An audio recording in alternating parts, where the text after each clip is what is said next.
Welcome back, boys. How you guys been, man? Hope you guys been good. I've been grinding away over here on the car. So if you guys saw my last video, it was a decent run at the drag strip, 1/8 of a mile.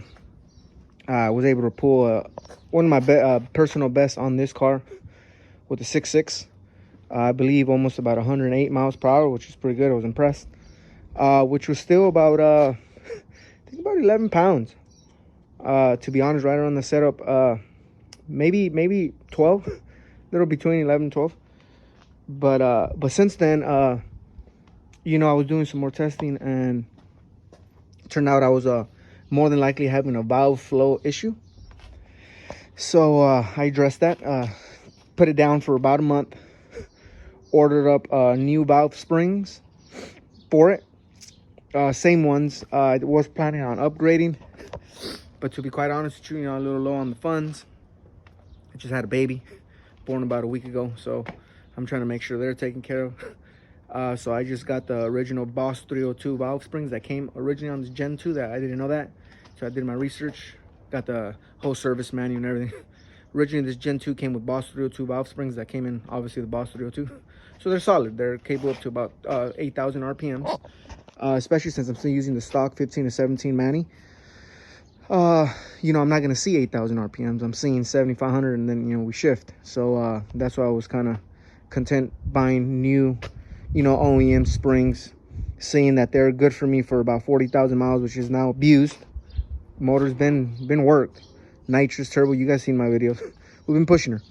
So I'm hoping that these valve springs I got in here should last me another good bout, at least this summer, to push her to 7,500 RPMs, hopefully about 13-14 pounds. And that's, you know, the reason why I kept the stock OEM valve springs. They seem to do a decent job. I think the other ones are just a little worn and a little tired. But anyways, changed that. Still stock cams. I did upgrade my primary timing chains to the GT 350 timing chain. They are a little stronger on these GT than the GTs. Direct fit. You don't have to change nothing. You don't have to change the guides, nothing. I did think about doing that, you know, that high performance Gen 2 refresher where they, you know, upgrade the chains, the same ones I got, you know, secondary chains, the Boss 302 tensioners, but I didn't. Eventually, the way I see it, I'm going to try to run this car until, you know, I see it's time to fully rebuild, and then hopefully I go up to the next step. But for now, you know, what's in there is some billet oil gears that's already been in there, the valve springs, Boss 302 OEM ones, and then I did go up to the GT 350 timing chains, get a little bit of beefier in there. Everything else is stock. Slapped everything back on. I did put new head studs with gaskets, get those refreshed. So I did take care of that. I wanted to get in there and look at the pistons anyways. Pistons actually look pretty good compared to I was using nitrous for about 2 years. They look good. The boost, it looks like it's handling the boost well. A little bit of build up on cylinders in the back, 8 and 4, but took care of that, cleaned that up. Looks good. Of course, put some fresh coolant, fresh oil, and the big main event, the reason I did all this, I figured if I was having a valve flow issue, might as well address it by putting everything back on, you know, addressing what I just spoke about, and then beefing up on this big boy. I've been having this boy sitting here in my garage for a while. It's a T6 S400 S465 Borg Warner T6 turbo. Ended up welding up a T6 flange onto my system here, so I went up from a T4 to a T6, thus bringing up my exhaust another inch. It's a 5-inch exhaust now, beefy, meaty. Look at that thing. Did the usual, right? Right here, I do got to wrap this. You know, obviously, yes, I do know that it's close to the charge pipe and throttle body. I've, you know, gotten some comments, you know, about it, of course, which I can see why the comments come. But you know, it is going to be wrapped. Never had a problem with overheating. No issues. She's running how she's supposed to be running. Would I like that exhaust somewhere else? Of course. But I'm working with the space I got, and it's fine. It's not going to damage anything. I even took it a step further and heel shielded this. This will be wrapped solid. Okay, 3.5 all around. Fabbed up this. Here I got a pretty tight little bend in there. You guys can see. Still got to tidy that up though. I still got to kind of go in there and weld the inside of that. Messing around with this coupler. It's a little bent. Eventually my goal is to have all one pieces, maybe one coupler on each side of the intercooler. I want to get rid of these couplers. I want to get a nice you know, bend now that my welding has increased my skill, has increased. I don't, you know, mess around with aluminum tight fits on that. So I'll get to that when I get to that. But right now she's running fine. 3.5 on the output charge. Did go up to a 4-inch intercooler. You know, before I had a 3-inch core. Now it's 4-inch. Should be solid for the power level I'm looking at. Hopefully about 800 horsepower, right? About 13, 14, 15 pounds over that. But we'll see how she does with that. Fuel still the same. 4 Innovations dual pump. Running on that. Dual pumps running constantly as Lund recommended. 2 44mm wastegates. 1 here, 1 right down there. And I do have my 50mm blow-off valve. That seems to be working really, really good. Obviously, oil relocation there. Running closer to 10 quarts now of 10W30 full synthetic oil. Got my oil cooler external, getting more oil in there.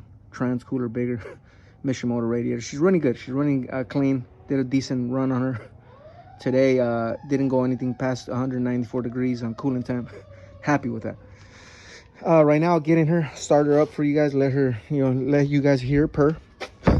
I won't get a pull in this video. I already did my idling. Send it over to Lund. Lund wants a watt pull from 3,000 to 6,000 RPMs in 3rd gear. So I'm gonna have to do that. I do have to change up my tires. I'm not gonna do it on these. I will not get grip out in these streets here.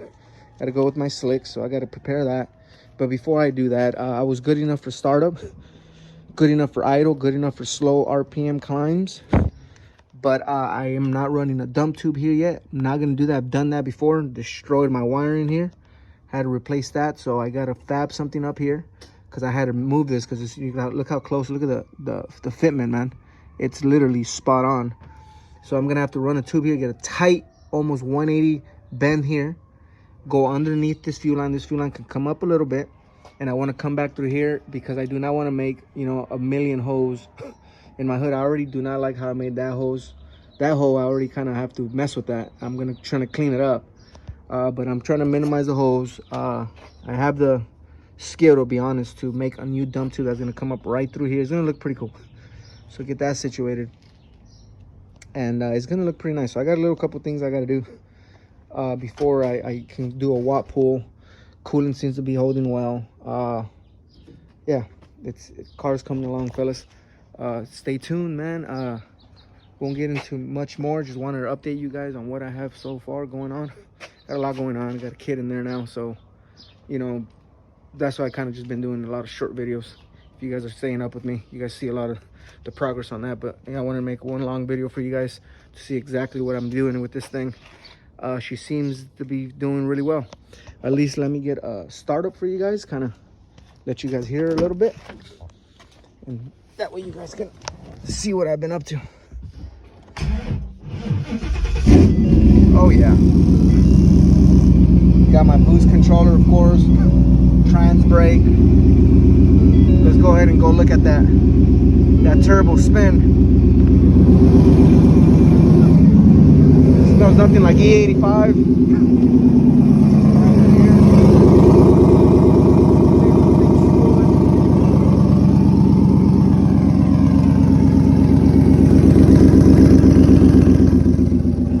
Still gotta add a bit more to my exhaust, get her right through the hood there. So she looks good. Looks real good.